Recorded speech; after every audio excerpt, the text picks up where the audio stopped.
Respected fellow practitioners and guests, in Brisbane, as in many parts of the world, we are celebrating Chinese New Year. And I believe, as with all New Year celebrations, most people at this time tend to think back over what their behavior has been in the past and to try to decide how to improve that behavior, to make resolutions for the upcoming year. And this is essentially what the talk today will be about. New Year's resolutions are very important, but we are also beginning a new millennium. So resolutions, correcting our behavior, are even more important at this time. As humans, as ordinary beings, we are subject to what is called the three poisons: greed, anger, and ignorance. All three stem from our attachment to self, to our lack of understanding of our true place in the universe, and to our relationship to others in the universe with us. Greed is the first of the three poisons. Greed can be essentially believing that we truly can gain things, that we can keep things. It all goes back to selfishness. We believe that this body really does exist, that it really is mine. It is me. But if we think about it and try to discover where in this body I am, it'll be very difficult to come up with the exact location. Am I my heart? Am I my arm? Is me in the mind? If we search each of these places, every place throughout our body, we cannot come up with the one place that we say the mind, me, exists. So within this body, we have difficulty finding where I am. This body is simply a combination of different parts. 2 arms, 2 legs, different sense organs. None of them is me. But in this physical body, all of them are part of me. But there is no one organ, one spot that is truly, simply the concept of me. In our mistaken thinking that we exist in this body, we tend to protect this body.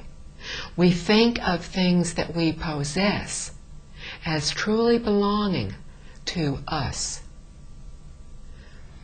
We think if somebody threatens our ideas, if they disagree with us, that that is a threat to us. So when somebody comes up with an idea that is different than ours, we protect our idea, believing it is me, it belongs to me. We protect our possessions. Wealthy people go to elaborate lengths to try to protect their homes, their possessions, not understanding they really only have these possessions for a very short time. We all keep hearing we can take nothing with us to the next lifetime, but still we constantly buy things. We constantly try to keep what we have. Think of one of your most valued possessions. Think of trying to give that possession to somebody else. What are your thoughts? If you're like most people, you will find it is very difficult to think of giving away something that we highly value. This is an attachment. We want things. We cannot let go of them. We think things make us happy. But every time we acquire a new thing, after we have it for a short length of time, we then want the newest model of whatever it is. A bigger one, a better one, a nicer one.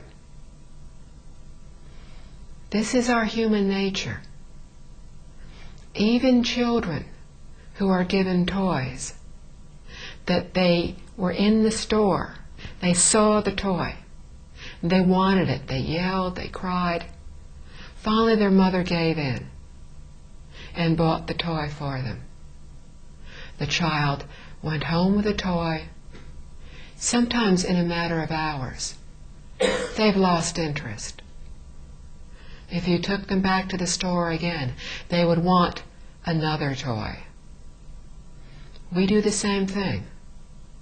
We just do it with more expensive toys. But the principle is the same. We are never satisfied.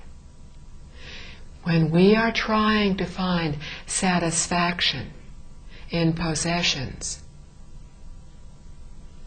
we will never achieve satisfaction, because it is our nature to want more, to accumulate more, to impress others more. So we attach to things. If somebody takes something that is ours, we constantly think about it. I use the example of giving away something that we highly value. We know we are attached to something if when we think of giving it away, we are unable to. Or, upon giving it away, we constantly think about it. We go by the place where we used to keep it, and we wish we still had it. We wish we could still use it, still see it. We miss it. This is an attachment. And attachments are one of the major reasons we are still in the 6 realms of reincarnation. Because we attach to things, to people, to ideas. We have greed for all of these.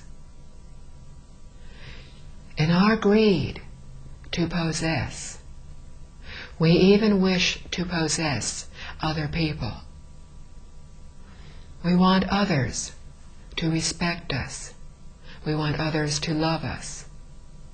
We want others to only think of us, to always come back to us, to always be with us. This is greed. This is another attachment. This is not realizing that we are all impermanent. We are all changing from second to second. None of us will remain the same. None of us can keep what we now have. As humans, we live a very short lifetime. It feels very long when we are unhappy. But when we are happy, it feels very short. Albert Einstein, who was trying to explain the theory of relativity, defined it in words that most of us can understand.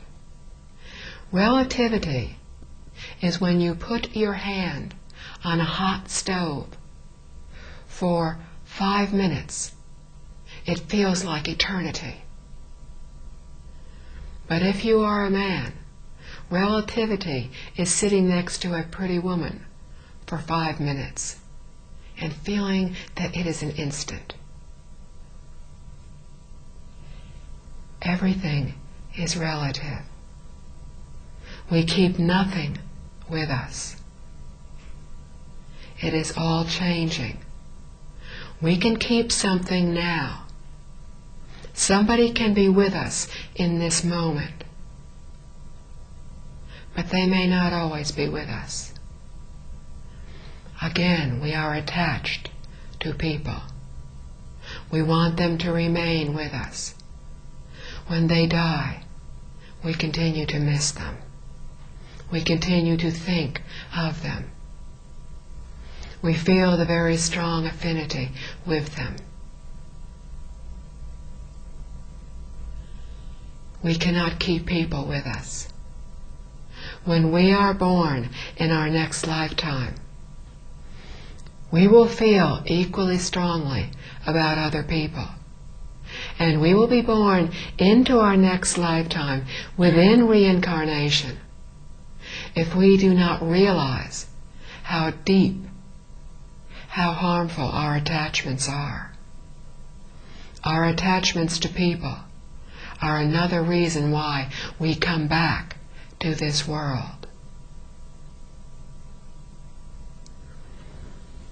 When we are dying, we can do many different things with our thoughts.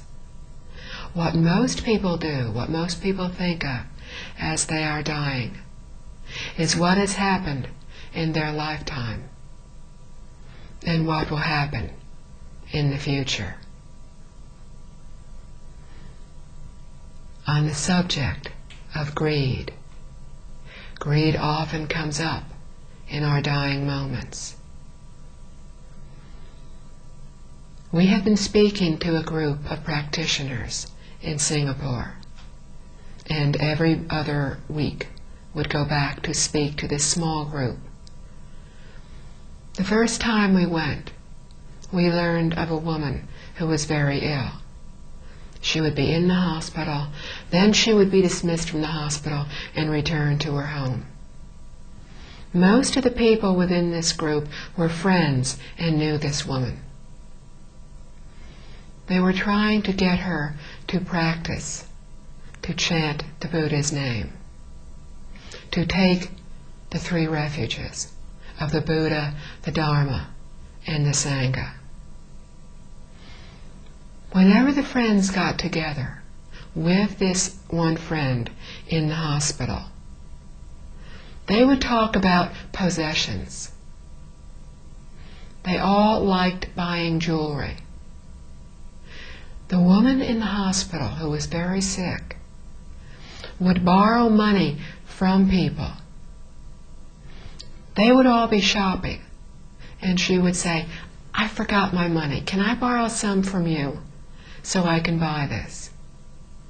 And then she had the habit of never repaying the money. The friends were all equally upset about this. They were attached to the money. They had greed for possessions, for money. One time, the last time, the woman was in the hospital. One of the friends happened to be with her. And she was lying there in what they thought was one of her normal visits to the hospital. And as she was lying there, she was thinking of one of the times she had actually loaned money to somebody else. And she had loaned that person some of her jewelry. And as she was bitterly complaining that this person had failed to return the jewelry. At that moment, she died.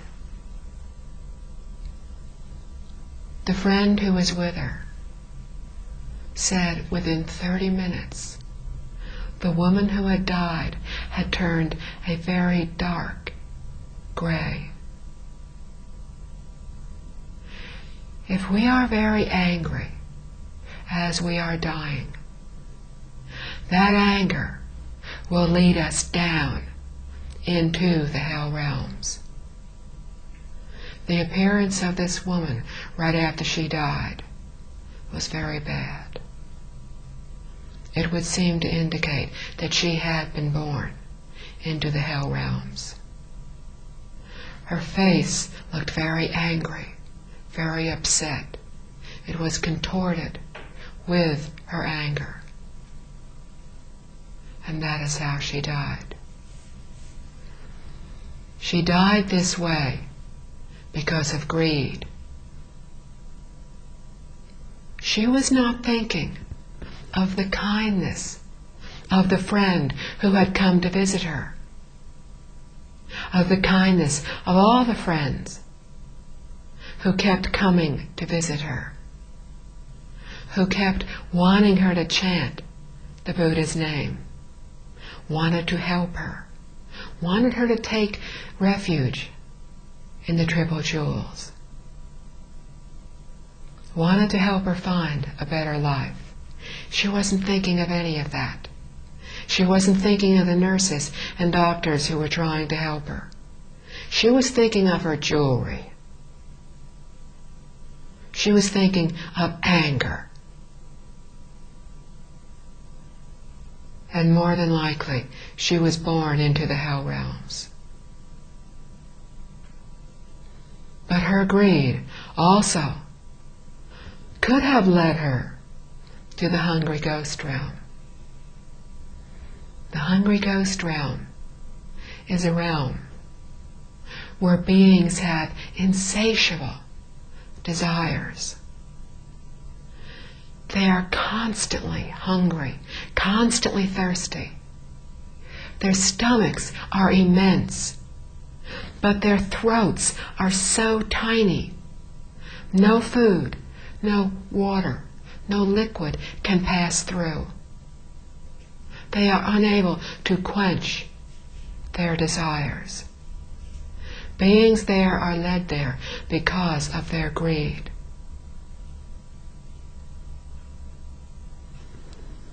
Greed ties us to reincarnation. Greed leads to so many wrongdoings. Because of greed, we become angry because others take something that we want, or others have something and we want it. We become angry because we think this cup is real. This cup can be mine.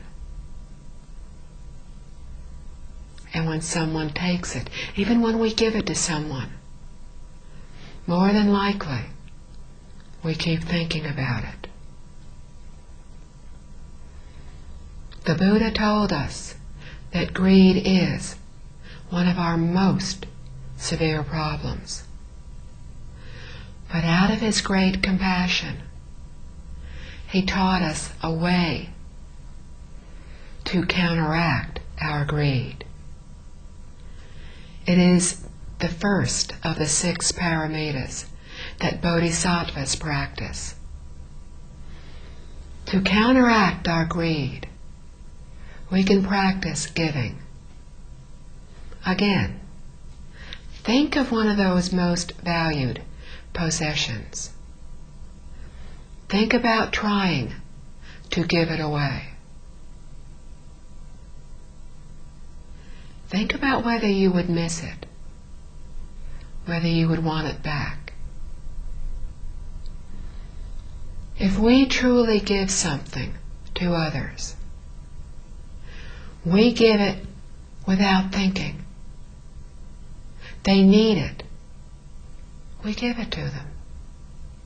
Somebody is thirsty. Somebody says, "That's a beautiful cup. I'd like to find one like that." And we say, "Here." And we give it to them. True giving is giving it to the person without any second thought. And true giving is after we have given. We don't miss it. We find another cup. We do not think of it. Every time we want to drink water, we do not think, "I wish I had that cup." When we practice giving, we can start out with something very small and keep giving. We live in a very affluent world. We have many possessions. We need very few. We can only wear so many clothes. We only need so many clothes to protect us against cold weather, to be comfortable in very warm weather, to protect us against rain. We only need a small house, a small home. We only need so many things in that home. We don't need a lot of things. We can practice giving. Initially, if we find it difficult, by giving small things. Start by giving what you haven't used for a while. If you haven't used something for 1 or 2 years, do you really need to keep it? Are you really going to use it in the future? Do you have something else you could use instead? If so, give it away. There are always people, even in this affluent world, who need things, who truly need things. When we practice giving, and we do so as the Bodhisattvas do, spontaneously, then after we have given, we will not feel regret. We will not feel a sense of loss. We will feel quietly happy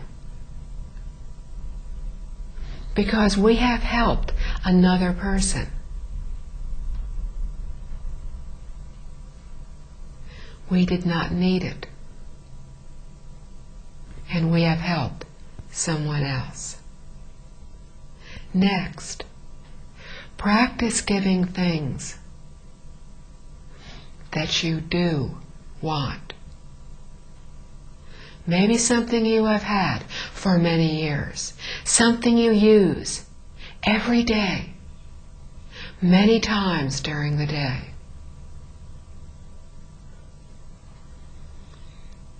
If we can give something like this without really thinking about it, because we feel the person needs it more than we do, and afterwards, if we happen to think about it, we still feel happy. We are glad that we gave it. And we will realize that even if they do not use it, in that moment we gave it to them. We gave them a gift of loving kindness.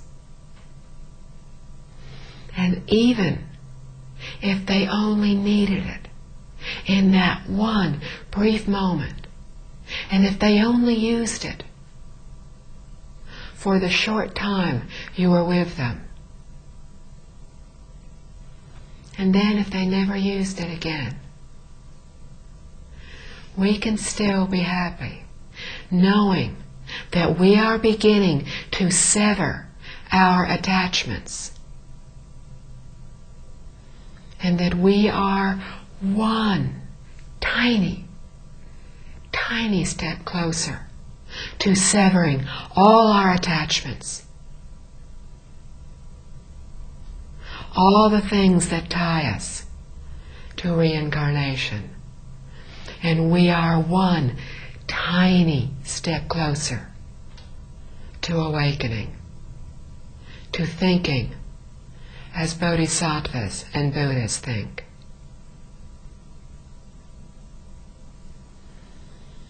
We can practice giving of our possessions. We can also practice giving of our physical strength. This giving is another form of counteracting greed. How many times has somebody asked us to help them do something? We felt tired. We felt like we'd really stay home and rest. We'd rather do that. We just didn't want to go out. It was late. We'd had a long day. We were tired. Could they find somebody else to help them? Even if we do help, we have that nagging thought, I really wish I'd stayed home. I'm tired. I wish I wasn't here. So we help them, but we do so grudgingly. We keep thinking, I wish I was at home, relaxing, comfortable, not having to do this. After I do this, I'm going to be very hot, very tired, very uncomfortable. This is greed. This is thinking this body is important. Keeping this body comfortable is important. Keeping this body comfortable, keeping happy, just might be more important than helping somebody else. This is greed. To counteract this kind of greed, again, we can practice giving. We can give freely of ourselves. I'm sure all of us have friends, people we know, people we respect, who when somebody asks for something, or it just looks like somebody needs something, this person we respect doesn't even think about it. They automatically help the other person. And when we think about it, we will realize this kind friend, this kind person that we respect, this very good role model for others, was probably even more tired than we are. But this person is doing much more than we are. And if we think about it, we will realize this person doesn't seem to get tired. This person doesn't look like they're uncomfortable.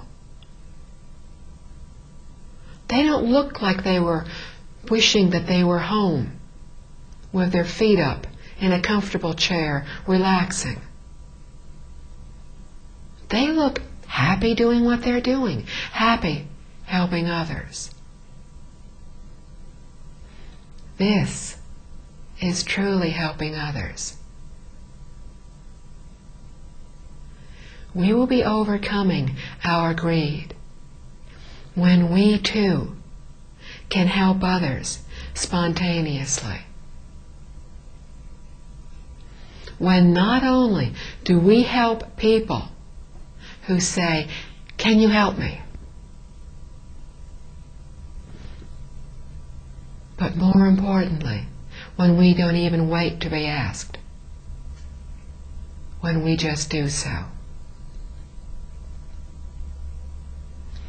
We can practice giving when we see somebody is upset. And we walk up and we hug them, or we smile at them. We instinctively give them whatever they need to make them feel better, when we ourselves, very honestly, did not feel like smiling and felt like we might need somebody to help us. But in helping others, it will be just as good and even better than if somebody had helped us. When we give in this way, when we give as bodhisattvas do, we will not feel tired. Even if we felt tired when we began doing something, as we do it, we realize we're no longer tired. We feel alert. We feel happy.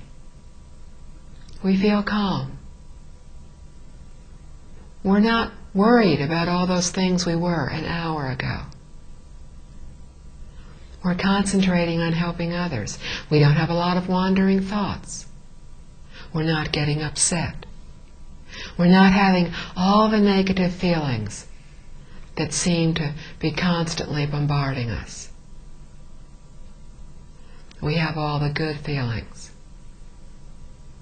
This is from truly giving to others. We can also give by teaching. Many people do not have possessions to give. Many people already live very simply. Many people have barely enough for themselves and their families to eat, have barely adequate shelter to live in, may not have adequate clothing, may have nothing physical that they can give in the way of possessions. But maybe they have wisdom. Maybe in a former lifetime, they practiced the giving of teaching, and they have wisdom in this lifetime. Again, they can practice the giving of teaching. All of us have something that we are better at than some others are. It doesn't need to be a major teaching. It can be something very minor. But it is something that we know they do not, and they wish to know. We can teach them how to do what we know and they wish to know, so they will acquire the wisdom, the skill. And then in the future, we will again have the wisdom to help others. Even if we do not have possessions, we can still smile at others. We can still be kind. We can still be respectful to others. We can still be kind to all beings around us. We can help all beings to feel safe around us. A form of giving is the giving of fearlessness. The other day at lunch, I was talking to a practitioner, and she was talking about having some snakes in her home. Most of us, if we found snakes in the garden, would not be very happy, especially if we found a rather large python that was so large we were worried about the safety of our cat. Many of us, out of instinct, would have killed the snake. This practitioner and her husband, who technically is not a Buddhist practitioner but is a Buddhist at heart, called a person to come and catch the snake. They asked, "What are you going to do with the snake when you release it? Where are you going to release it?"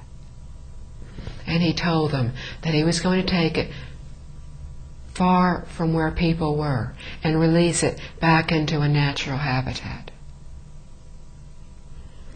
After he captured the snake, he carefully checked it, examined it to make sure that it hadn't been harmed, that it was still as healthy as it was as when he had gotten there. He then took it and released it into a safe environment. This is the giving of fearlessness. This is helping other beings feel safe around us. Because this giving of fearlessness, of safety, was not given to just one being, to this snake. That was the obvious receiver. Every thought we have is instantly felt throughout the universe. Because we learn in the Flower Adornment Sutra that we are all one entity. As we are all one entity, we are all interrelated, interconnected. We just don't really realize it at this point.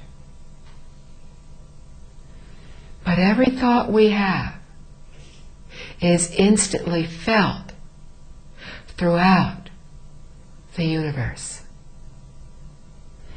One thought of kindness, of saving a life, in this case was actually possibly saving two lives, that of the cat and that of the snake. The thought was, save lives. Do not even harm or cause fear to another being. This thought of compassion, of loving kindness, was giving. And that thought of giving was felt by beings in other dimensions who were in that same garden, was felt by beings on the other side of the universe.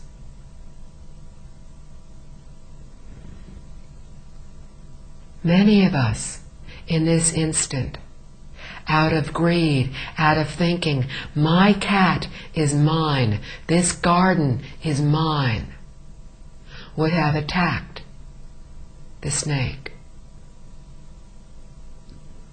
But the thought was not of greed. The action did not arise from greed. The action arose spontaneously from loving kindness and care. It was giving, as bodhisattvas give.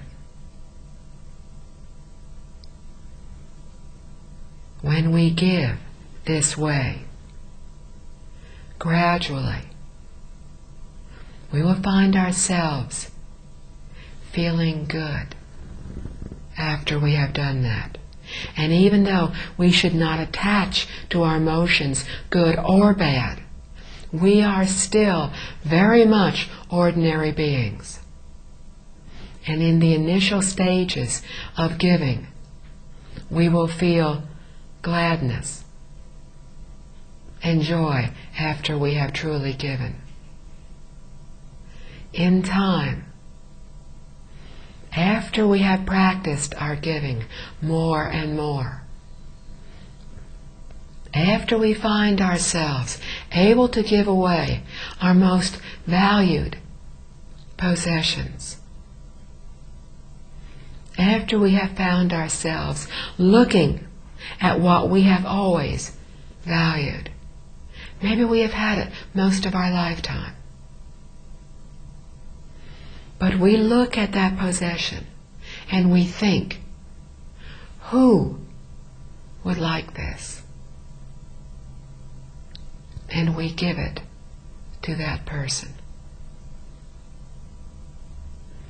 As we do this more and more, we will find ourselves thinking less and less of what we have done.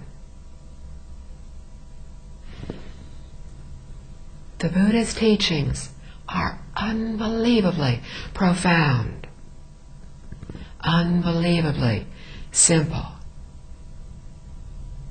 They can be as profound as all the teachings within the great Buddhist canon, all the teachings of the Buddha. They can be as simple as eradicate all that is bad, embrace all that is good, purify the mind. First, we stop our greed. We start to eradicate that which is bad. Because our greed leads us to all the other poisons, leads us to life after lifetime of suffering, trying to hold on, trying to gain things, other people. Not truly understanding we can gain, hold on to none of these. But that greed is very deep within us. And we have many bad habits over many lifetimes. So initially, when we practice giving, first we try to eradicate the greed. We feel the happiness from giving something to somebody, and that is a good first step. Gradually, as we continue to embrace all that is good, we will find ourselves thinking less of how we feel happy after doing something, because very honestly, that happiness is still a form of greed. It is a less harmful greed, but it is still an attachment. But it's the normal process that we go through. But gradually, we will find ourselves giving spontaneously, and then no longer even thinking about it. We no longer think we feel happy. We find instead that we maintain a very quiet, level state of happiness. We find that when things go our way, we no longer give rise to the heart of greed. We do not think, things have gone my way. I really would like this to continue. Tomorrow, I'd like to be as good as today. Somebody has given me something. I'd like to have more. This is greed.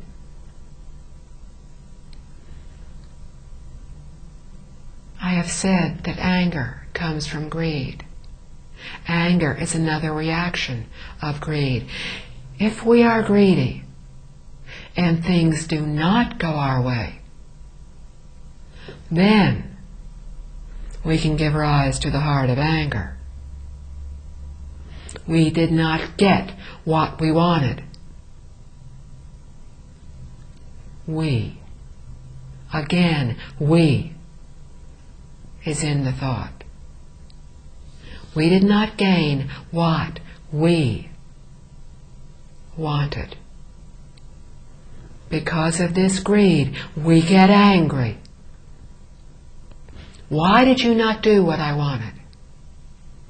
Why are you not accepting my idea? I know my idea is right. If it's my idea, it has to be right. If you have a different idea, logically, your idea has to be wrong. Greed. This is thinking you and I are different. This is not realizing that we are one being.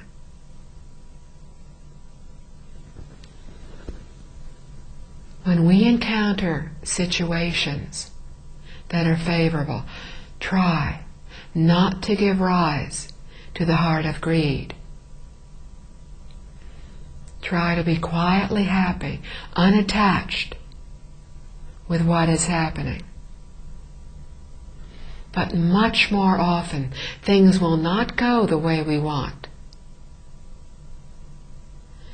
More people will want to do something differently than the way we want to do it.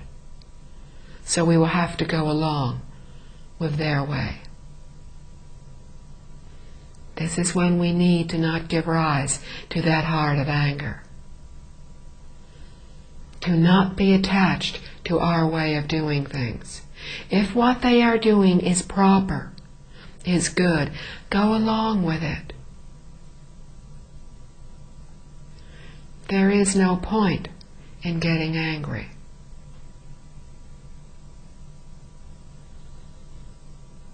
Think of what it felt like to be happy. Think of what it felt like to give in to anger.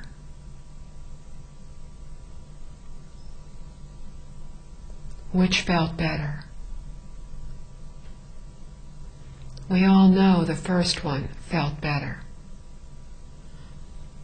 But as has been so often said, we have unbelievable bad habits. Very difficult to break them. But the Buddha's taught us giving to do so. We practice giving in every moment that we can. As soon as the opportunity arises, and the opportunity arises all the time, we can simply practice the giving of smiling. Even if there is no one around, we can smile. Initially, when we try to do this, we will feel somewhat embarrassed when somebody walks into the room and we're sitting there smiling to ourselves. Our first reaction will be a slight touch of embarrassment. That embarrassment will very quickly go away, because it is very difficult. We have to be very upset, very angry, to look at somebody who is smiling and not feel better and start to smile ourselves. So we can just smile and be very quietly happy. Others will feel that. When we are around people who are immersed in greed, we can feel it. We do not feel comfortable with these people. They seem to radiate hostile feelings, negative feelings. We can feel that. The whole room feels comfortable.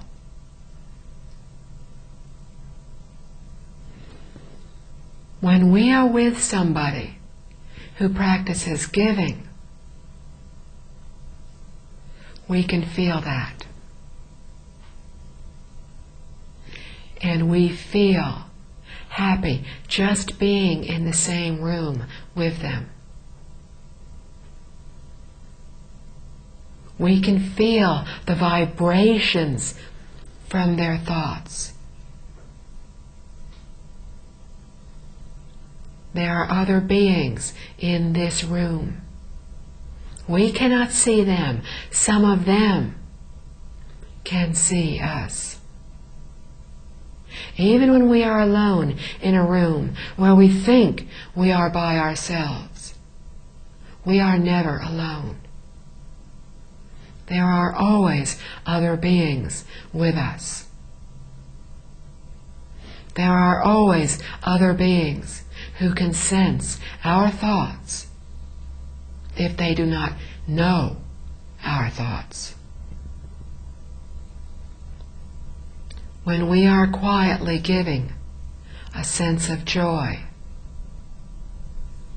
we are making them and all others happy. We are helping them to feel secure, safe. If we practice giving, if we start to eradicate our greed, others will notice. They may not say anything. They will notice. And they will notice that in our giving, when others give, the giver, the true giver, is the happier person. This is how we can teach others, by never even saying a word. This is to truly teach others, because this is the best way, by setting a good example. If someone tells us to give, but they do not give, we really do not believe what they say. But if we just see somebody who seems to have so little, but who is constantly giving things away, see somebody is not eating very much and says, "Here, have this." Learn from their example. This is the good teacher.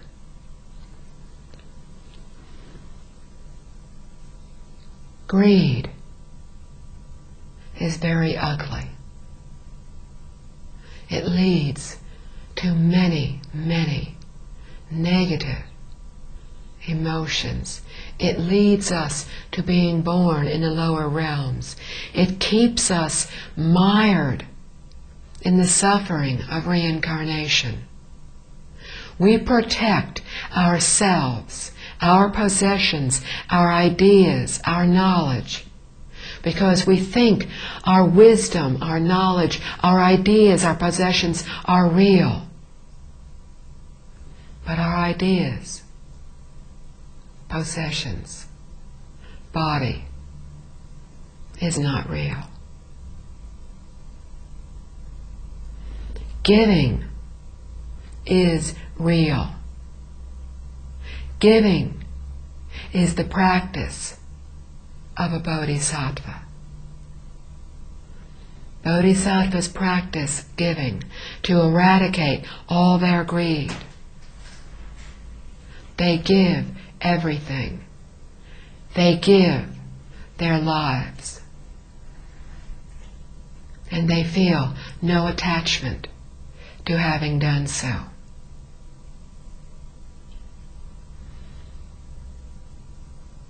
With the exception of the mother and her child, the parent and the child.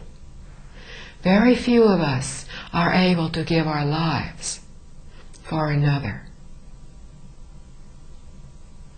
But surely we can start giving teachings. Surely every single one of us can smile at somebody else. Surely most of us have things that we can give to others. In so doing, we will feel happy. We will begin to feel free. We will begin to feel lighter. Because our attachments will start to drop away from us. And as we give, we will start to reduce our negative karma. Because our greed has led us to accumulate negative karma. So now we can begin to let go. In so doing, we will attain freedom. And we will no longer be attached. And if we do so, and if we vow to be born into the Pure Land, and we chant, or if we wish to be born into heaven, and we practice being a good person, then, if we do so properly, we can attain what we seek. And in our seeking, we will be on the path to awakening, to enlightenment. And we will be helping all other beings attain this as well. Thank you.